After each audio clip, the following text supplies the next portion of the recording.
Hey everybody, St. Paul here, and welcome to episode 42 of Music on the Run. You know who I've got coming up next? Barry Lather, incredible choreographer, director, producer. He's next on Music on the Run. Before we get started here, do me a favor, wherever you got this podcast, make sure you subscribe, give us a rating, and if you have time and like what you're hearing, make sure you write a review. It really helps us get the word out so we can have a lot more people coming to the party.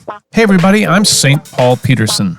Prince gave me that nickname, and I've been lucky enough to tour with people like the Steve Miller Band, Kenny Loggins, Peter Frampton, Donny Osmond, to name a few. And when I'm not playing music, I love to run.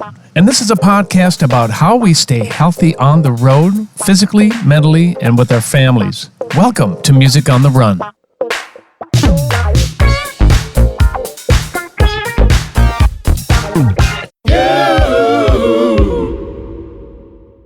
Hey everybody, welcome to Music on the Run. My name is St. Paul Peterson, and we are now at episode 42. Man, hard to believe. Sound a little bit like a baseball announcer. Hey! My mom and dad used to play the organ at the Twins game from the inception of the Twins in the 60s all the way up through mid-1972. So that was always super fun and part of our summers growing up. How was your weekend? I hope your holiday weekend, your July 4th weekend, was great. Mine was. I got to go out to California and visit my daughter. And while I was out there, we had a Funk Friday barbecue, LA edition. You're going, what's Funk Friday? Well, if you haven't checked out Funk Friday, it's our weekly 1-minute series of funk jams. We've done 70 of them. Isn't that crazy? And we've had over 100 world-class musicians, and they're little nuggets. They're 1 minute long, and they keep saying, why did you put out a record? I'm like, because once money gets involved, then it's not as much fun. So we're doing this purely for the love of music. So go check out Funk Friday. That's what it's called. And you'll see it on our YouTube page. You'll see it on all of our social media.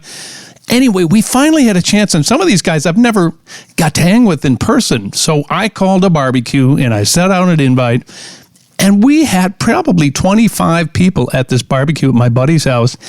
Thank you, Oliver. I appreciate your use of your barbecue. We fired that bad boy up, and we had a blast. And you know what else I did? You guys, it was my aunt's 95th birthday. My mom's sister. She looks exactly like my mother, so that tugs on my heartstrings, and she's such a bright, incredibly sharp 95-year-old woman. So we had a family reunion up there in Bakersfield, had a great time, so I hope your 4th was as good as mine was.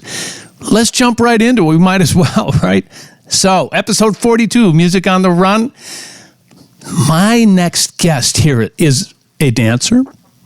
Get ready for the list. Choreographer, director, producer, and yes, a recording artist. And we're going to talk about that because I don't hear a lot of podcasts about your recording artist, Dave. He's worked with so many people, including Janet and Michael Jackson, Donny Osmond, Carrie Underwood, Britney, Usher, Queen Latifah, and just a billion more, and we'll get into that in a little bit. I just looked at his choreography and directing reel, and it's mind-blowing. So make sure you go check it out. Please welcome my old buddy, Barry Lather. How are you, man? Hey, doing good. Good Excellent to see you. Thank you so much for taking the time to come on. Thank you. It's all good. Happy to join you. Tell me what you've been doing for the past year. I mean, you and I seem to be in the same boat as far as, in the same biz, but I think you were actually busy in the last year, right? Were you directing shows or were you at home? It did definitely slowed down big time. Definitely slowed down. I probably did 3 jobs in 15 months, which is not the norm, Of course not, yeah. No, but things have picked up for sure. I just got back from Greece, and I actually finished the show that I was working on when the whole lockdown happened. So I got to go back and actually finish the show, complete it, and get it on its feet. Where was that, Barry? It was on Celebrity Cruise Lines. It's a cool. brand new ship they just built. I hadn't even done a maiden voyage yet. And we did this rock show, this classic rock show with Beatles, Stones, The Who, Hendrix, you name it. It was just a great rock show, and I was directing it, and I just was happy. It was such a good show, and we were like a week away from finishing it, and then the lockdown happened. So I'm like, are we ever going to finish this thing? So I was happy we did.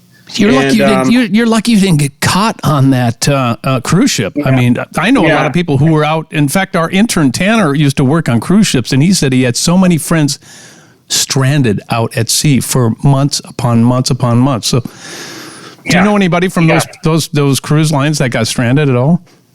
Well, I know that the cat. I mean, I left immediately. Thank God, my wife called me at 2:00 in the morning. We were in France at the time, docked, and the boat was still under construction, the ship, but we were docked. This was last March, a year ago, year and a half almost. But a lot of the people had to stay on the boat for almost like 3 to 4 weeks. I left immediately once I heard. I'm like, I'm getting out of here. I don't want to take a chance. So it's all good. I'm glad I left. But no horror stories. But I do know the cast. They couldn't go home right away. Like they almost like had to hang out for almost like a month before they cruise could get home. Cruise ships are interesting places to be right now. I think things are finally starting to turn around, and they're starting to cruise again. Is that right? Yeah. Yep. It's very fresh. Like we were the first cruise that just went out June 19th. And we did the Greek Isles for a week, which was awesome. And I got to see the opening of our show in front of a live audience. So that was a lot of fun. And now I'm home and starting early pre-production and conceptual ideas for Carrie Underwood's Las Vegas residency show. That's going to be. She's got a residency coming up. I did not know that. Yeah, December 1st it opens. So we are in the creative stages now, dreaming it up. That's great. You and I met, got to be 20 years ago now, when I was the musical director for Donny Osmond, and you came on as did you produce that show, or were you just a choreographer? Not just a choreographer, but what was your role in that show?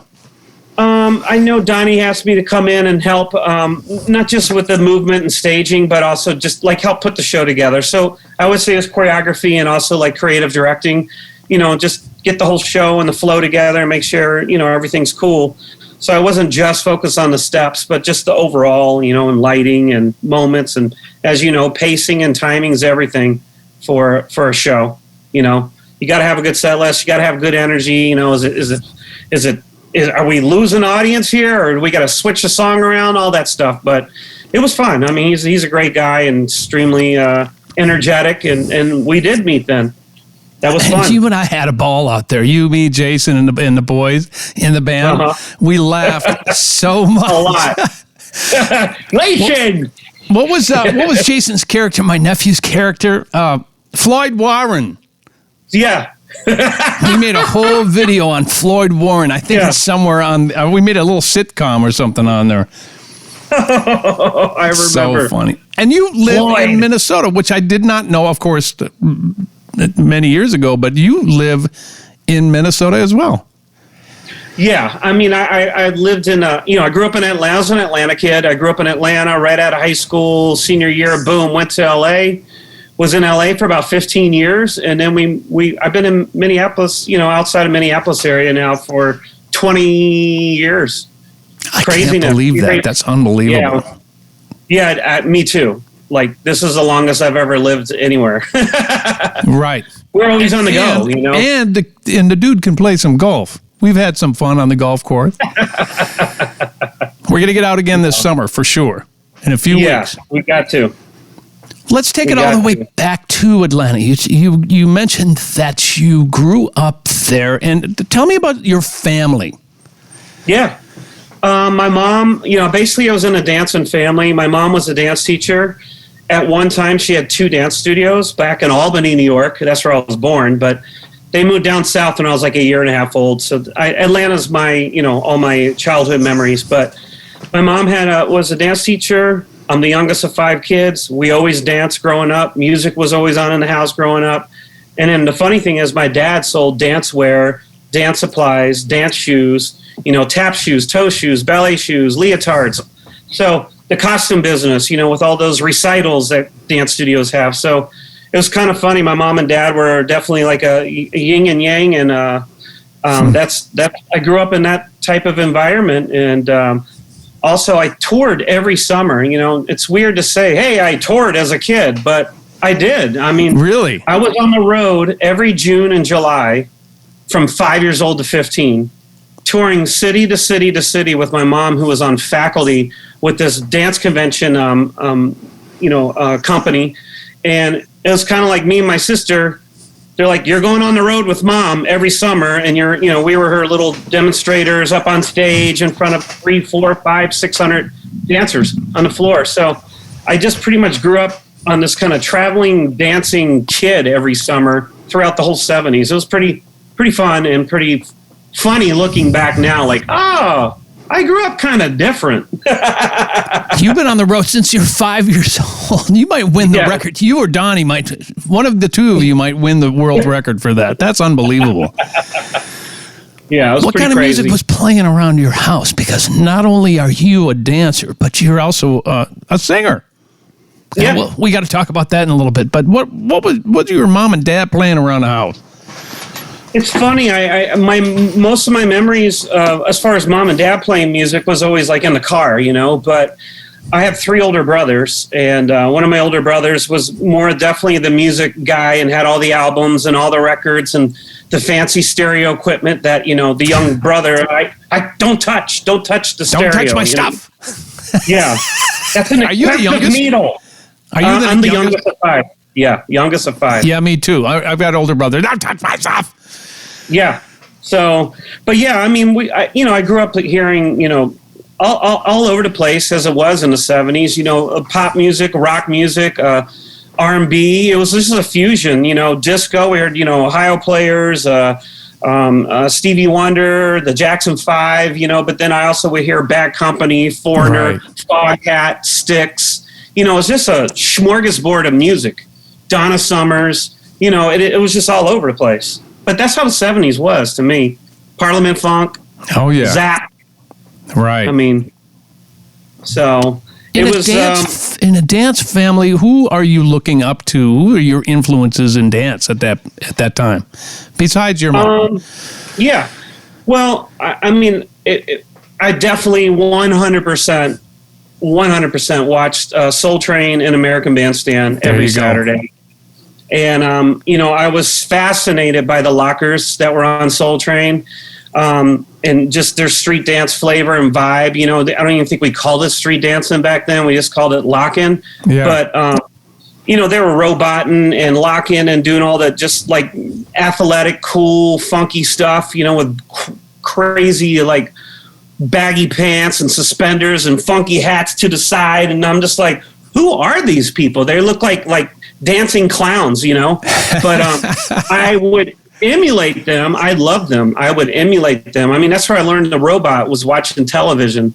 Wow. I was so into robot when I was like 7, 8 years old. I just thought it was so cool. And then, you know, years went on, and by the late 70s, early 80s, you know, then break-in and street dancing got bigger and bigger and bigger, and, you know, b-boying and all that. So it's kind of weird because I look back, I'm like, well, I've been attracted and fascinated by locking and street dancing, and now here it is, you know, another little evolution later, and I'm still loving it, you know. So that had a big impact on me.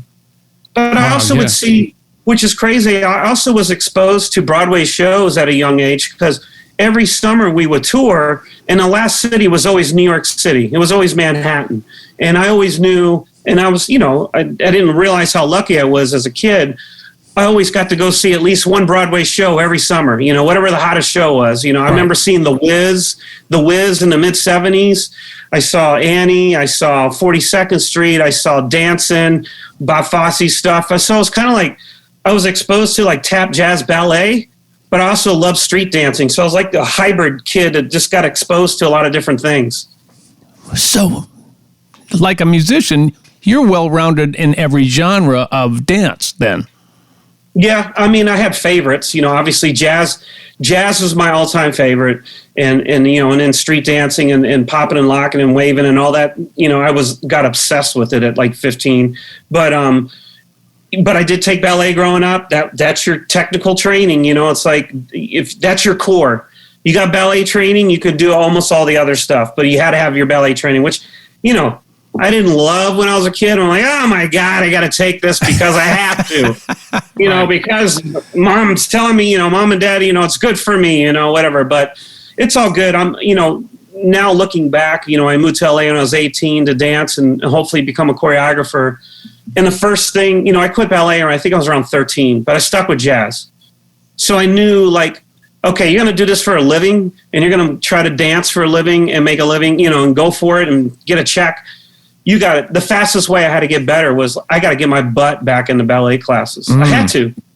So I did, and a year later I was working on the television show Fame, with doing more technical jazz-like dancing. And, again, ballet, that's where your core, that's where your strength is. That's where you're going to get all your power and center, So I'm sure it's like that for musicians.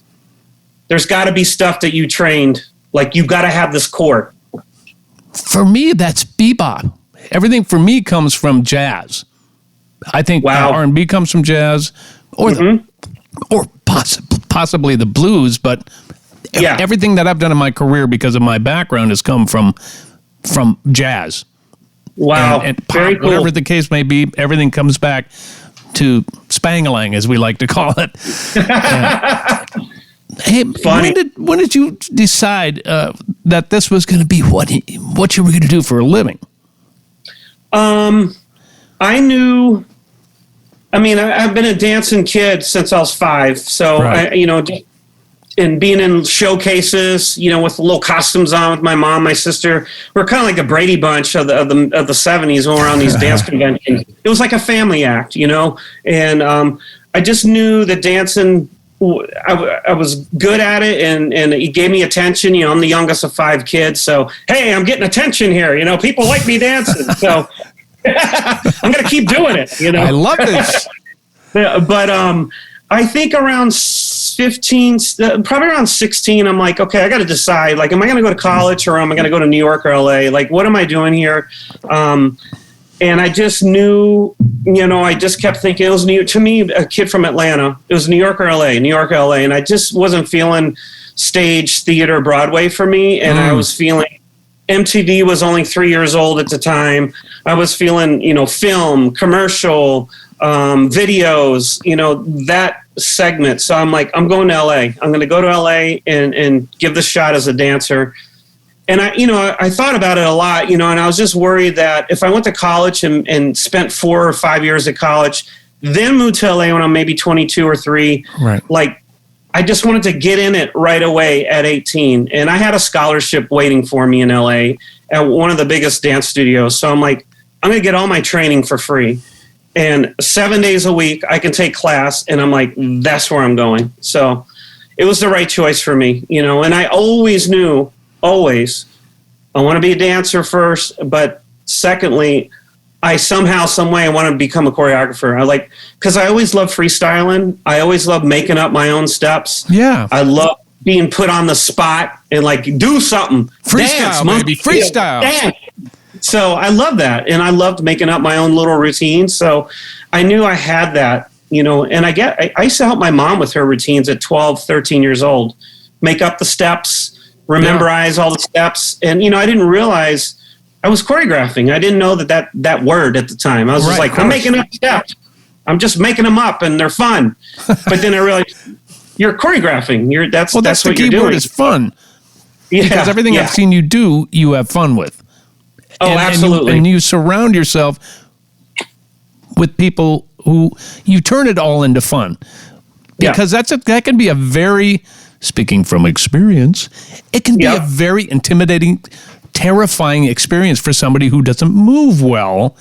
Yeah. To have a choreographer come in and say, I'm going to help you. And immediately I start to pucker up. I'm like, oh man. And then I get tighter. But you have the ability, and I've seen you do this, you have the ability to make it into something that's not tense, that's not stressful, and you make it fun. And you've been doing that evidently since you're 12 or before that. Yeah. I mean, I love it. I've always been around music and dance my whole life. So that's all I knew. And I enjoyed it, and it made me tick. It was part of my soul. So, I mean, I remember pinching myself because, I mean, I really thought I would probably have to work as a dancer for about 10 years before I can even become a choreographer.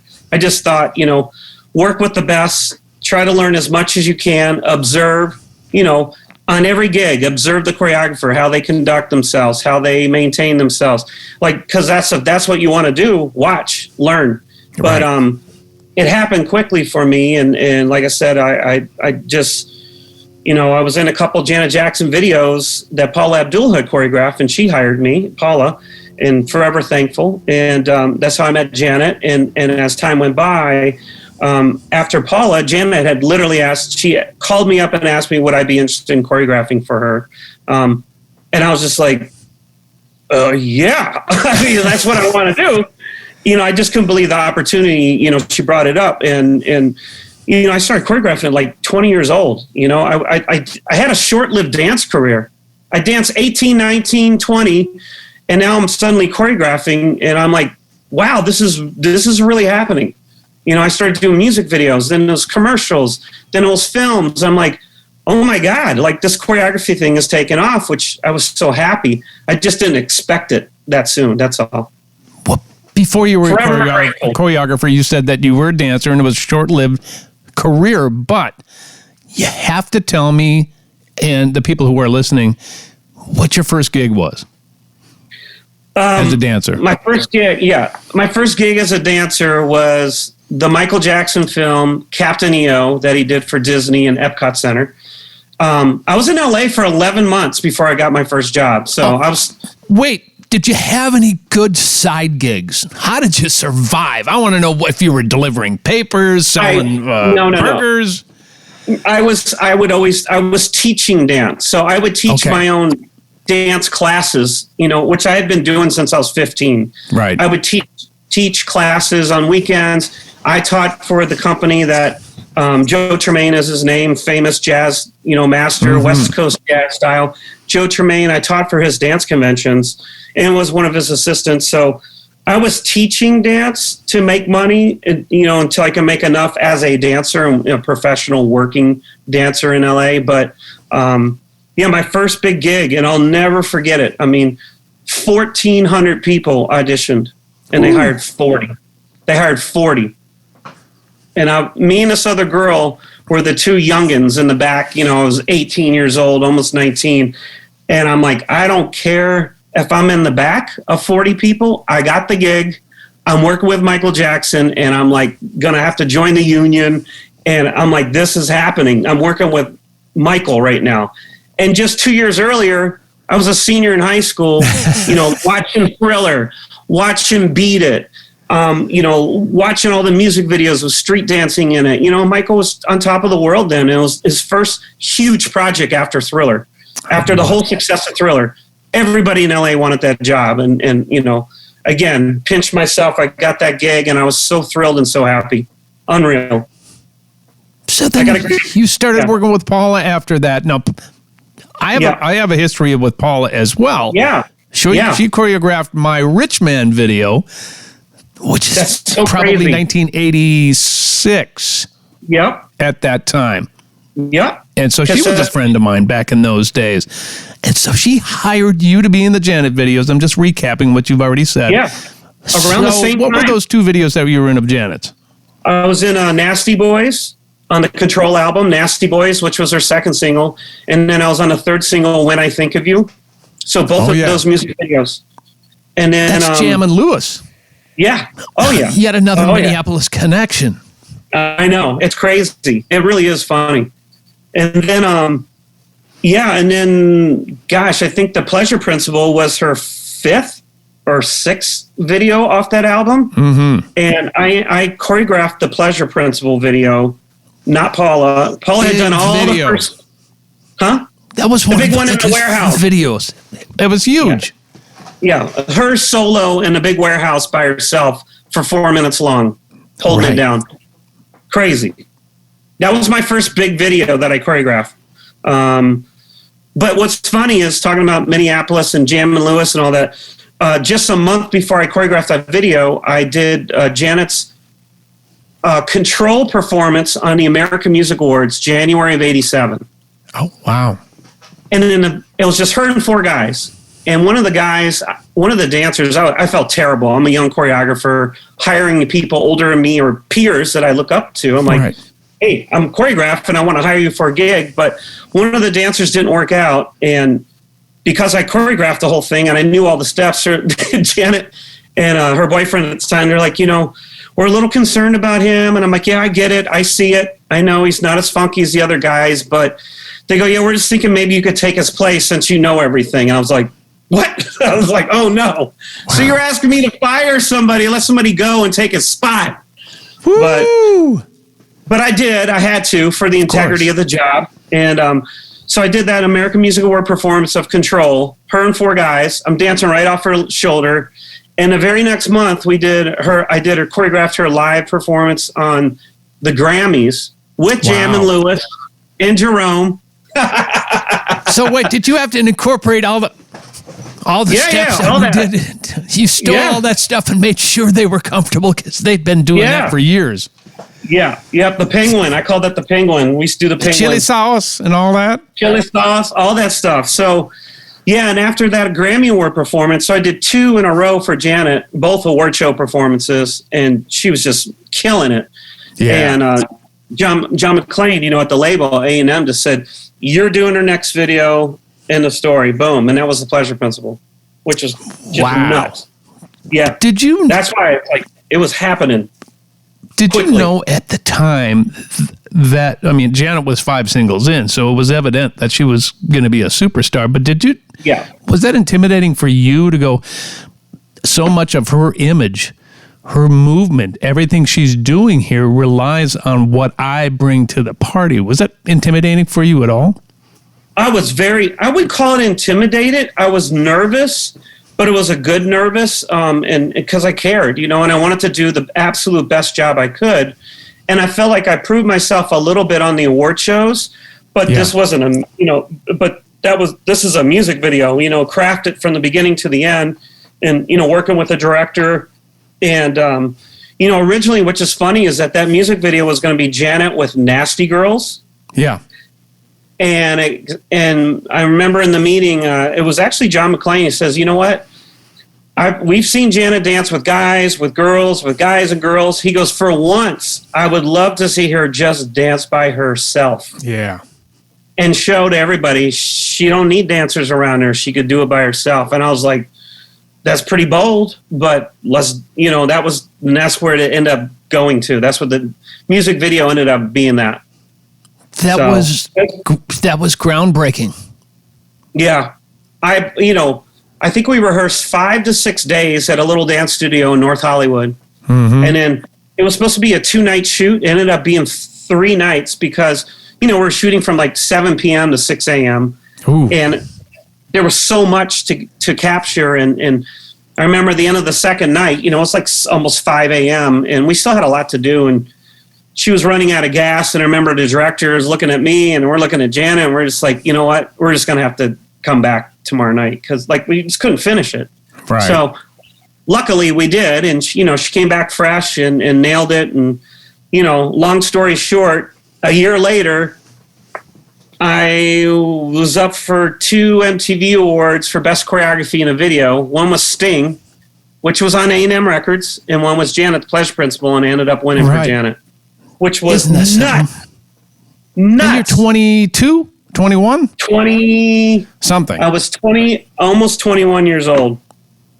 Unreal. So not only is Janet's career flying, so is yours. This leads to so many different things for you. That had to be the door opener for you. Oh, 100%.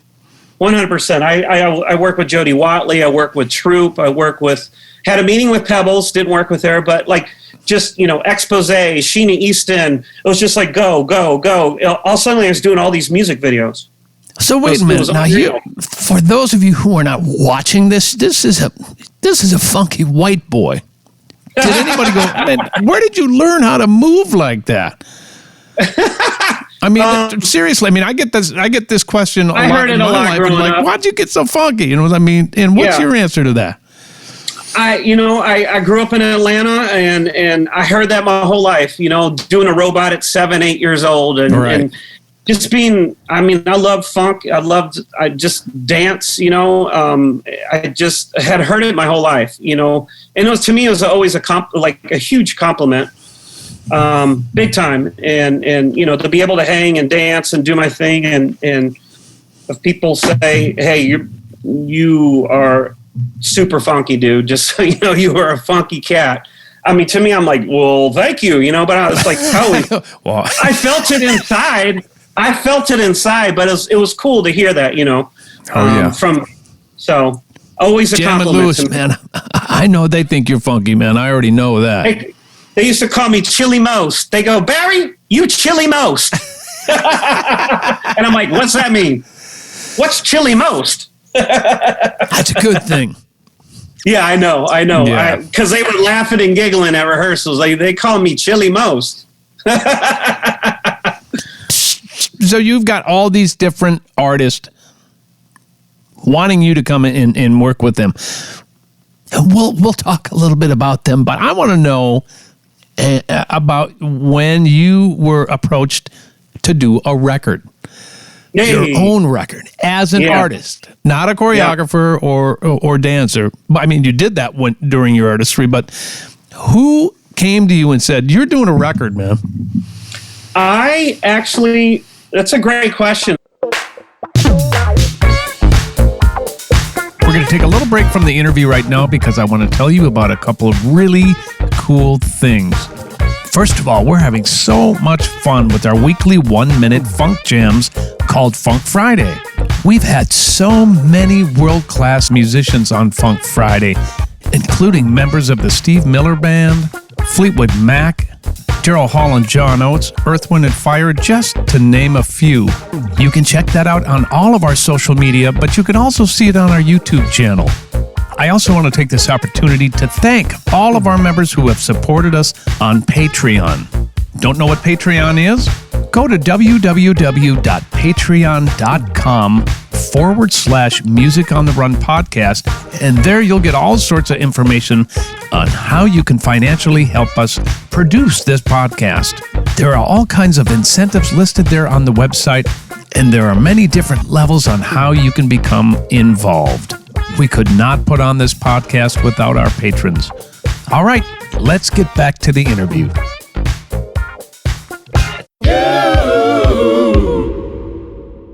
Who came to you and said, you're doing a record, man? That's a great question. I guess after 2 years of working with so many artists, and helping artists move and help choreograph them and help them, look great for their videos or, TV award performances.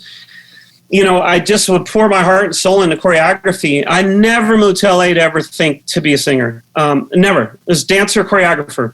Right. But as I was in the industry and being around all these music videos and record labels and, I was just in it. I worked with Debbie Gibson, worked with just a lot of people. And I started thinking, God, and of course I saw Paula's success too. Paula with, choreographer turned pop star, and her first album was amazing and had so many hit records.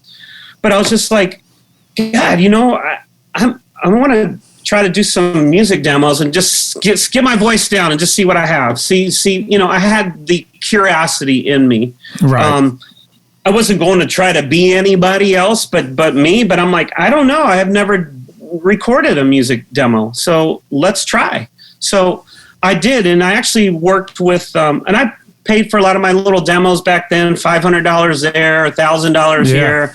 It was money I made as a choreographer, and I was just trying to find my little niche, or it takes time to find your voice, or also find your sound, or is it too pop? Is it too folky? Is it too funky? Do I want to rap? Because I love rap music, but I'm like, I don't want to rap because I feel like I respect rap music too much. I love Public Enemy. I love the Beastie Boys. I loved a lot of great rappers. I'm like, even though I love it, I don't want to try to copy that. I felt more comfortable singing.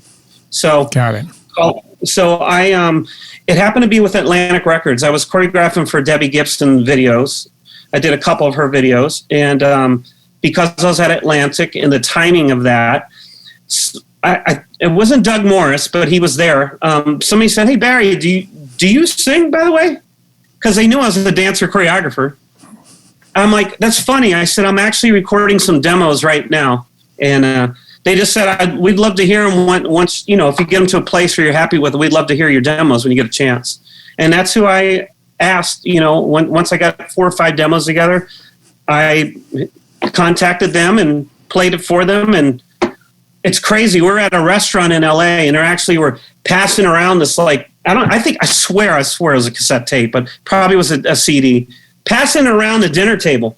People are like listening, and I got offered a record deal that night at dinner. You gotta be kidding me. No, it was crazy. And I'm like, is this real? Come on. You know, so I guess they liked enough to hear, you know, like there's enough here and vocals aren't like horrendous or whatever. Like, hey, let's give this guy a deal. And, you know, I worked with like 4 different producers. I'm surprised I didn't work with you.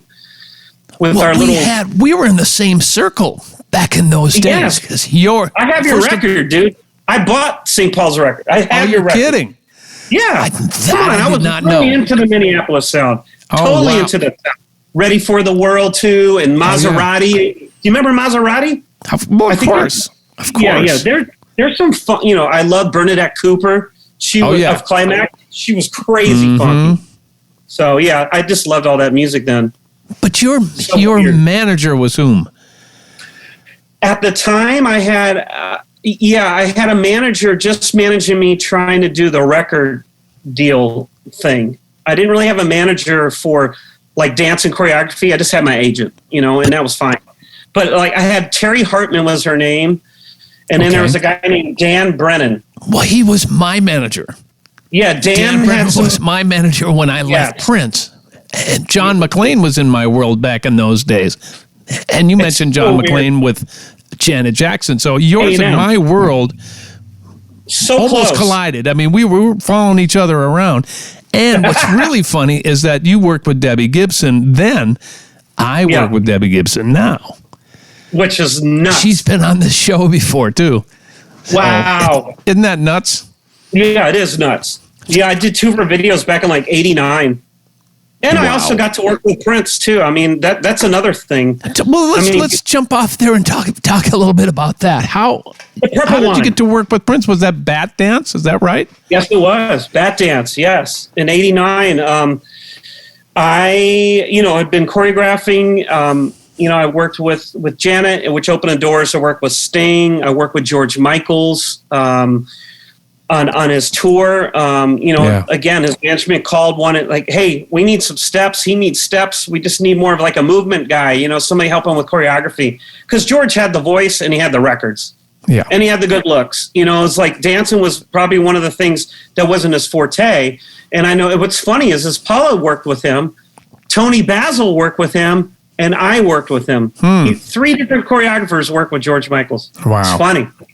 But and then I got a call to meet with Albert Magnoli. He was with Prince at the time. Oh yeah. And I remember having a meeting with Albert and Prince and to discuss doing his music video, which Prince was pretty low key and quiet. You know, was a very observant, similar to Michael to me. Michael was usually quiet in meetings, but you could tell they're very observant. They know everything is happening in the room. But Albert did most of the talking. But I'll never forget that in that meeting for Bat Dance video. You know, I'm thrilled to death. I'm like, I can't believe I'm working with Prince. Like, I saw Purple Rain like 6 times the summer of 1984 when it came out. Mm-hmm. You know, I just graduated from high school. I'm getting ready to move to LA, and Purple Rain comes out. The movie Breakin' came out that summer. I mean, this was like craziness. Everything was, you know. So anyways, huge, massive Prince fan. And had a meeting, and it's funny. He's like, he wanted a video that was different. And I'm like, well, what do you mean by different? He said, I want it to be theatrical. And I was like, I'm glad I asked the question because, you know, I'm young and, you know, try not to be starstruck in the meeting. Yeah. And I go, what is what does theatrical mean to you? Because that's just a broad word. It's vague to me. So, but he saw it a certain way, and that's the word he used. He's like, I just want it to be not like a regular music video. I want it to be very theatrical, and costumes. We're going to have bats. We're going to have jokers. We're going to have Vicky Vales. And his character was split in half bat, half joker. So it was more of a production, it was storytelling, and that's where I think he was trying to get at the theatrical thing. So I ended up doing it, and I have a great story. I got to share it with you. I have to do it. It's my favorite Prince saying that he said to me. So I'm in rehearsals, hired the dancers. I got the gig. I'm about three days in, and I'm like, as a young choreographer, I'm like, I don't want to choreograph the entire music video and say, hey, you want to come in and look at it now? Because if I'm not on the right track, I got a lot of reworking to do. So I was about a minute in, and I established, because they did say, they wanted the jokers and the bats to have conflict. Establish the jokers, establish the bats. There's conflict between them, and eventually Prince's character gets, revealed in a video. So I'm doing crazy stuff. I'm choreographing out of the box for me with these jokers and with these bats. And I'm about a minute in. I'm like, I got to have Albert and Prince look at this. I got to make sure I'm on the right track here. So they came by rehearsals. They checked it out. Prince was all decked out, looking cool as crap, all his clothes and shoes and car. And they checked it out, and we went off to the other room, and I'm like, so what do you think? I showed it to him twice. And it was just Albert and Prince. And he's like, they're like, yeah, they liked it. And I go, so after this, I'm trying to figure out what direction to go next. I go, after this, we can do more bat stuff or more Joker stuff, or we can get them fighting more, or we could do this, or we could do that. And I was doing all these suggestions. I go, what do you think? And Prince just looked at me and with a smirk on his face, and he goes, I don't know, cuz that's up to you. Whoa. So he kind of, to me, I'm suggesting this, and they liked what they saw so far. So to me, it was kind of like, you on the right track, you're doing your thing, keep running with it. He just said, I don't know, cuz that's up to you. What he did is he gave you the nod, is what he gave you. He gave me the nod. He gave me the green light. Yep. And I was like, did he just say what I thought he just said? Classic. It was pretty cool. Yeah, and then I kept working away, and then, a few days later, he eventually came in and started learning his choreography. I had to get everything done. Did you have to actually sit with him and show him his choreography? Because Prince is a great dancer. I suppose he can't really free-for-all there. He's got to learn the steps, right? Just like anybody else. Well, he does this thing. Prince definitely has Prince movement, Prince steps, signature Prince steps. And he does them in the video, but he also had to learn all the staging. Like, where is everybody? Like, where am I right now? Right. When do I move forward? When do I leave the pocket? When do I, pull focus back to me? So there was a lot of choreography going on around him. Yeah. So it was staging him and working with some of his movement, which was cool, man. I mean, I just couldn't believe I'm working with Prince, and he's learning choreography. And, usually with artists, to make them feel comfortable, you work with them one-on-one before all the dancers come in and you start integrating them with the dancers. You never want a star or an artist to learn choreography while people are watching them. It's like it's uncomfortable. Yep. So, yeah, one-on-one with Prince, it's just so fun, and I remember, too, because he came to those other rehearsals all decked out in like crazy, cool, custom-made outfits. He came to rehearsal with black shorts on, some high tops, and a black T-shirt. I was like, what? Wait, time out. No, he did not. Basketball shorts. I never, in all the time I worked with him, saw him in anything but just decked out. So he came to work. Yes, he came with like he came from off the court playing ball with his buddies. It was like high tops, black shorts, and a black T-shirt, and it was all kind of cut up. His T-shirt was all cut up. And I was just like, oh, he's got like rehearsal clothes on. Like he's going to sweat. Dang. There's no pictures, of course. No pictures. Hey, selfie. No, of course. No, I understand. no. But I remember it caught me off guard because I thought he would come like, just decked to the nines with the suit on or something, I played basketball with him when he was decked out to the nines and had high heels on. So Exactly. This is the first of me hearing him coming to any rehearsal in shorts, because he used to give me crap about what I would wear in tennis shoes and shorts or whatever, because, that's who I am. And he looked at me like, really? Really? Yeah. Really? Does that mean you quit? Oh, yeah. It was about that for him. So that's fascinating to hear that. It is. It was. It tripped me out. It surprised me that he wore that when he came to rehearsals. It was just me and him and a studio in North Hollywood and a mirror and a boom, a sound system, and like, let's go. It was cool, man. Super cool. Let's move into, instead of doing music videos, let's move into talking about doing things.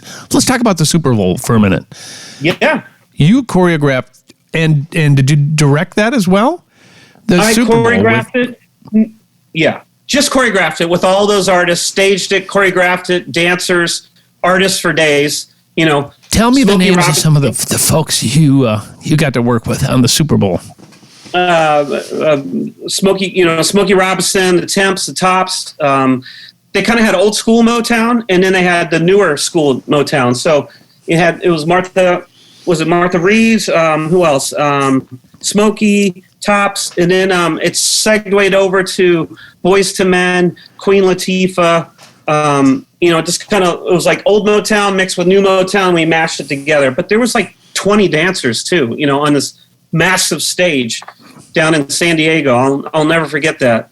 That was a lot of fun. Just the fact, like, this is a Super Bowl halftime special. It was like 2 weeks of rehearsal in LA. It was close. It was in San Diego. So all the LA dancers were down there. And, I grew up a big sport fan. My dad was a huge sport fan in a house of 4 boys and 1 girl. Oh, yeah. And I remember being so excited that I'm choreographing the halftime special for the Super Bowl. But I also was happy. Like, that's the biggest of the big, man. But then I was like, but I'm at a Super Bowl game. That's even cool. Like, I'm at the game, that we always watch. You get to see the game. Yeah, I'm working. However. Yeah. It was crazy. Yeah. It was so cool. It was a great memory. A lot of fun that year. That's back in 98. You reinvented yourself once again and added to your resume by starting to direct world tours and doing TV shows. What exactly does that mean? Because, I don't even know what that means, and I'm sure my listeners don't either. Tell us a little bit about the difference between, choreographing for video and then directing world tours. Yeah. I realized choreographing, and it's a great question, and choreographing is all the focus and all the attention is all about the steps, the movement, and the staging. It's all about steps, and big, if there's big formations and staging, and the whole big picture. But I realized as time was going by, I wanted to do more than just make up the cool steps. It's like, I want to help select the songs. I want to help, if it's a showcase or a show, I did theme parks, cruise ships. Then I started doing world tours for, Usher was my first big world tour. I wanted to be involved more than just choreography. I wanted to be involved with the conceptual, and that's where our creative directing comes in. Conceiving what the concept is for that song in the show, and then where are we going to next? What is the lighting? What's the screen content? What's the costumes? Is this, just Usher with 4 girls, or is this Usher and the guys, or is this everybody on stage? Like, so, are we in a Mad Max world, apocalyptic thing? Are we in underwater? Like, so it really was conceiving all the creative for a show. And that's creative directing, and putting the show together. And that's where my brain and my interests kept gravitating to. It's like, I loved choreographing, but it's like I wanted to do more. That's right. All. And I had the will and the heart in me to desire to want to do more, because I feel like I can help people. I can help producers create their show that they want. If they just let me in on these meetings and I, get from the ground level on up, so I think my first big one was for Paramount Parks, which is a theme park. We did Retros Repeat the Beat, and it was basically songs from the 70s and 80s, stuff I grew up on. I'm creating a show of music that I grew up on. How fun is that? Right. It was like Oingo Boingo. Was, Queen. It was a Blondie. It was Devo. It was all over the place. I'm like, this is some fun stuff. I mean, and then some 70s rock too. It was just a lot of fun. And I realized, what props? I want props for this performance. I want the dancers to have, these light sticks or chairs, or, can we have aerialists come down from the ceiling and whip around in the air, like all that type of stuff. So to me, that's the bigger picture. Big time. That's the whole show, the whole kit and caboodle. So Usher was. If you can dream it, you can do it, right? Yeah. That's basically where you're at. You brainstorm this from the beginning of the show to the end. You come up with a concept or a storyboard or something like that. Yeah. Present, and then it's like full on. Then you start building, right? Yep. Once the design, and that's a big thing too. Is what is the stage design? What is the aesthetic that we're presenting? Is it like steel, metal world? Is it smooth and glossy and acrylic? Is it soft goods? Where it has softer tones? Is it jeweled? What is it? Is it LED screens that move around in the air that separate and bust into 4 pieces or one big piece? So all those things. Is there lifts? Is there escalators? Is there conveyor belts? All those toys and gags and special effects, fire, lasers, pyro, fog, all that stuff. Is like, that's the stuff to me that's exciting, like dreaming up these not crazy, just cool performances that the audience can enjoy. So you're enhancing the entertainment value of the music, really. That's it. That's your gig. That's the new gig. Yep. You don't choreograph and direct or be creative director, right? Or do you? I have sometimes, but usually, like on a big tour, the directorial responsibilities is so much, and there's so much communication with all the different department heads that for me to be on my A game directing, it's like I can't be just distracted and so focused on the choreography too. So, which is fine because I grew up choreographing, the last how many years I did it. Mm-hmm. So I would help oversee the choreographers and give them direction and help steer them. But it's like, I don't want to be responsible for making up all those steps and teaching it to the dancers, with 3 to 4 weeks of rehearsal. I'm going to focus on all the directorial stuff, the screen content, what's the graphics, all that stuff. It's a lot. And even wardrobe, talking with the stylist, this wardrobe, it's not right for this performance. It's feeling a little soft, or it needs to be edgier, or can we have a little more bling? So all those different departments that you have to communicate with is a lot, lighting, stage design, special effects. It's fun though. I absolutely love it. I love it. And that's why I do it. I mean, it's fun. It's so fun. Justin Bieber, Fogerty, Kendrick Lamar, Miguel, Mariah Carey, Paula Abdul, Carrie Underwood, Robbie Williams. How about the King and Crown Prince? I mean, that's unbelievable.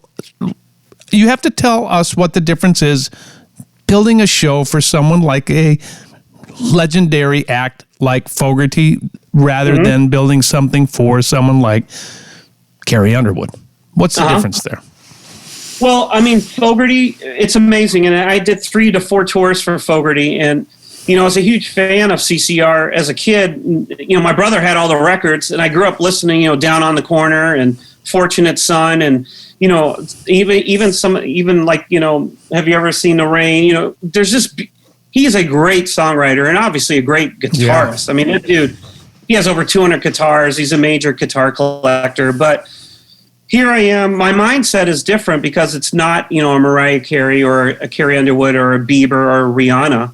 I'm dealing with a legendary rocker who's proved himself 100 times over, who was played at Woodstock at 24 years old with his band. Right. I mean, that's freaking amazing to me. So it was kind of like, but I do know, and his wife managed him and still does.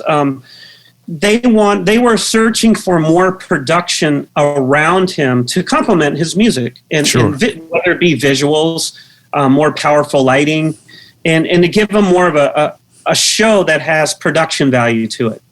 So that's why I was brought in, because he has the songs, and he, they had great lighting, but we added special effects. We had pyro, and we had fire, and we had this and that, and then set design and screen content is what we brought a lot to the table. So to me, it was pitching a lot of, what songs are they, and pitching the ideas of what the visuals will be for each song, and I create a whole creative treatment, like a document. Sure. And, you always pitch it and see if they like it, or if they don't like it. If there's something they don't like, that's fine. Just exit off the list and I'll find something else.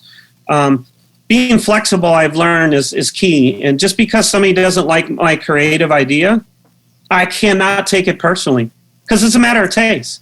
If they're not feeling that, it's like I can't force somebody to like it. Like, why don't you like it? It's such a great idea. It's like, no. If they don't like it, they don't like it. Fine. And I don't hold a grudge. I go, okay, cool. Or sometimes I might say, what don't you like about it? Because they might sort of like it, but there's something in there that's rubbing them the wrong way. And I'm like, oh, I can fix that. No, that's an easy fix. So, but with Fogerty, though, his music was so iconic, so classic rock.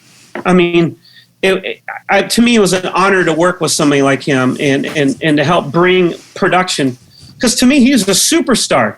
He was a superstar. And I felt like his show, back when I first started working with him, wasn't giving him, and the word isn't notoriety, it wasn't presenting him as this iconic rocker superstar that he is, and an amazing musician. I'm like, he deserves this. He deserves to have an amazing entrance. Right.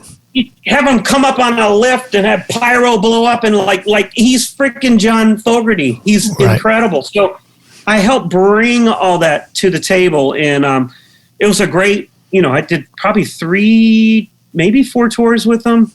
So it was really cool. We had this one cool idea, which I'll never forget.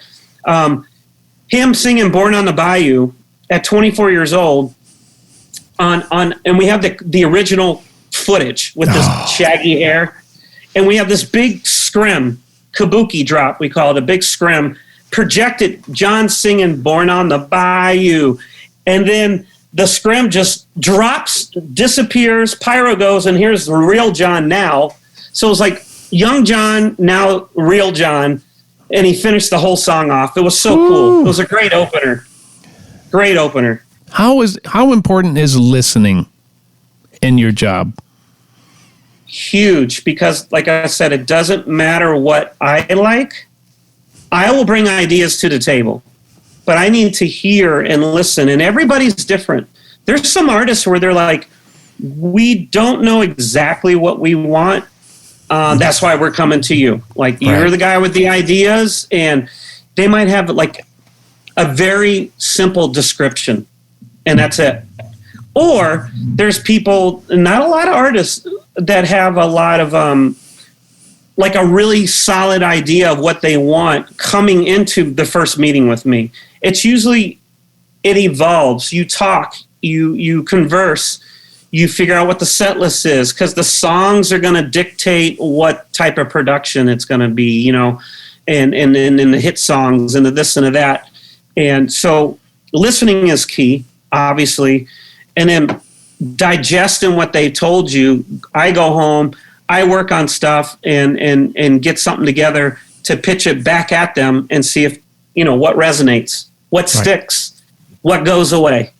And again, if an idea goes away and I so love it, I've learned, like, you just got to let it go. I mean, I'll fight for something if I really think like almost like they're making an error, but I'll converse about it just for a little bit. And if I could tell, like, you know what, they're not feeling it.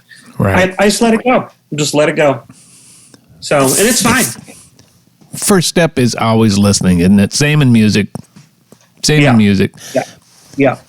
Hey, the name of this show is Music on the Run. And I like to talk about how you, the artist, keeps it all together. I mean, you've been on the road since you've been 5. Yeah, How do you deal with being on the road? You're a dad. You're a family man. How do you handle the pressures of being on the road? That's a good question. A lot of people don't ask that, And I mean, I had really, really good parents that brought me up. Really solid, good morals. That just solid parents. And I think their influence on me and how they brought me up had a lot to do with it, because I did enjoy success at a very young age. And in my head, I kept saying, stay humble, stay humble. You're only as good as your last job. This could all go away tomorrow.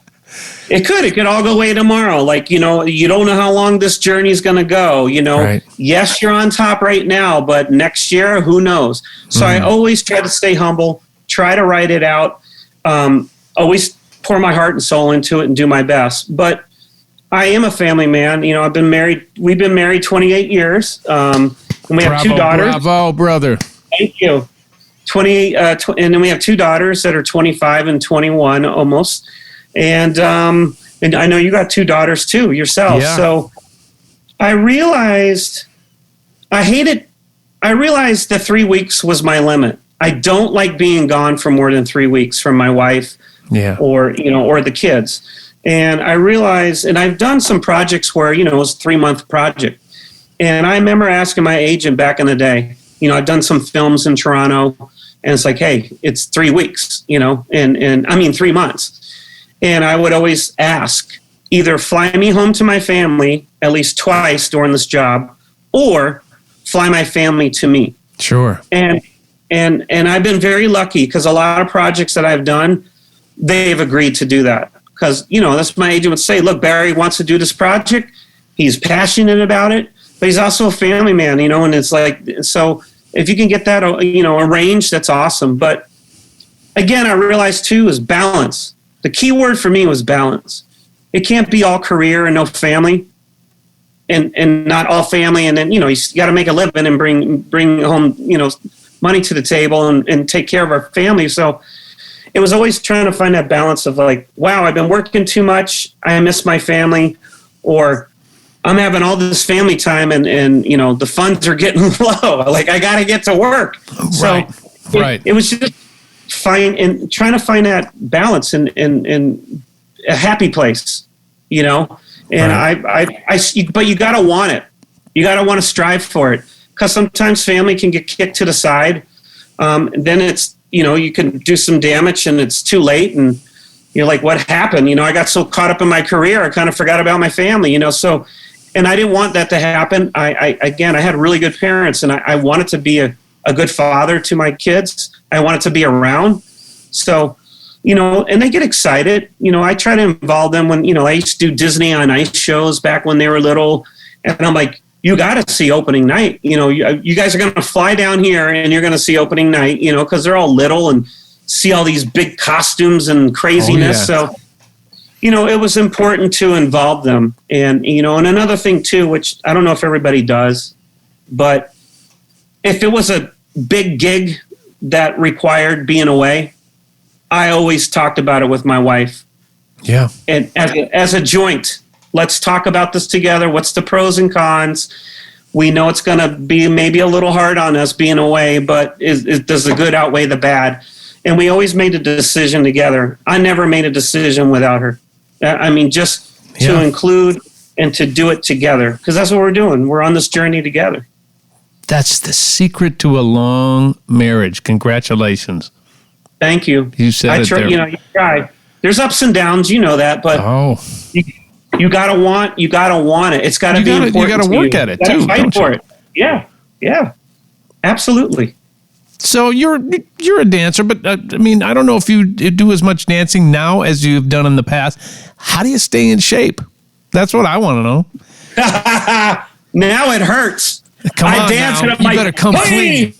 You better come clean. I just yanked that. Yeah, I just pulled my hammy. Oh, my back. I just tweaked. Yeah, I tweaked my back. I just danced for literally 1 minute. sometimes when I hear good stuff, I start dancing like I'm 21 years old and I'm not. And, I just start going ham. And I'm like, oh, dang, I got to slow it down. That hurt. Oh. Slow. Yeah. You're at a backyard barbecue thinking you're 18 and you're like, oh my God, I just hurt myself. Yeah. But you got to do something to stay in shape. You look good, man. Thanks. I mean, I don't exercise a ton, but yeah. I still will freestyle. I'll go in the basement, put on some music, and I'll still freestyle. And then I'm always flabbergasted by how I can't breathe, and I only dance for about 1:30. See? Right. See, if you don't use it, you lose it. Check, please. Yeah. If you don't use it, you lose it. So and I have to admit, I mean, I didn't during COVID. I still, and because I love it, I still teach hip hop classes. I still will go to dance studios and teach master classes. Wow. And to me, that keeps me youthful. And I go out and I buy new music that I haven't heard. I get inspired. I'll make up new steps, new choreography. And I get in this mode of like, I'm going to teach new stuff. It's making me happy. And I'm going to go inspire these teenagers and connect with them because I've been blessed with a really good career. And it's like, and I noticed about 5 years ago, I'm like, I need to be giving back. I need to give back. I need to inspire. I need to talk about my experiences to the younger generation. And maybe they get a little nugget, they get a little, glimpse of something or inspired. And I notice that's important. I feel like I have to do that more and more and more is to give back because I like I said, I've been blessed with a lot of cool situations. And I just talked to a bunch of college kids about a month ago on Zoom. And they're all like at Pace University. It's like a dance university college in New York, Manhattan. And they're all dancers, inspiring, singers, actors, dancers. And they ask the best questions, and they want to know, like, how do you dream up like a tour production? Like, where do you start?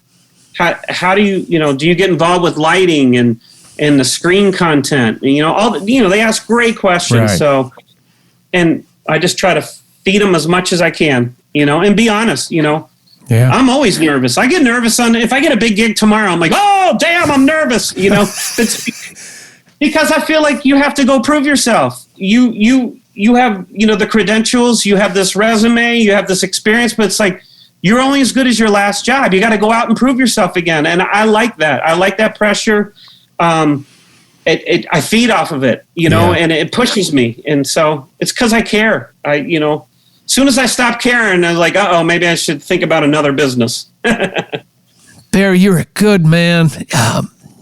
It's been so much fun chatting with you and just getting to know you better and having more importantly, my listeners get to know you, who you are, what you've done.